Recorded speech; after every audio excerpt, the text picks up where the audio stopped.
सांग मैंने आज मुझे आपण मानक आम देवगढ़ अन्य एक शिव मंदिर देखी जार नाम बाबा चंपाकेश्वर महादेव। चंपाकेश्वर बाबा करुणार सागर जोटी हुए तो आपड़ के आसी नथिबे ताले आउ डेरी कहीं चलतु सांग माने आज श्रावण मासर शेष सोमवार रे मो ओ मो परिवार तरफ आपण मानकु शेष सोमवार हार्दिक शुभेच्छा और शुभकामना। आज तो वर्षा जुगरु आउ कोटासर जाई हेलानी वर्तमान आमे जीवु चंपाकेश्वर आमे गले सेठे आपण मानकु देखेबु चंपाकेश्वर मंदिर और सेठिकार रहउचु।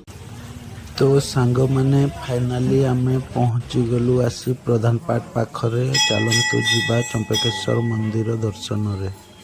प्रधान पाट धाम देवगढ़ शोभा चंपाकेश्वर बाबा करुणार सागर हनुमान वीर संकटरु उद्धार माँ दुर्गा भैरवी शक्तिर आधार गिरी गोवर्धन शनि कृपा तोर तो चरणे शरण मिलुछि अपार शांति देवगढ़ मोर गौरव प्रधान पाट मोर धाम चंपाकेश्वर बाबा करुणार सागर हनुमान वीर संकटरु उद्धार माँ दुर्गा भैरवी शक्तिर आधार गिरी गोवर्धन शनि कृपा तोर।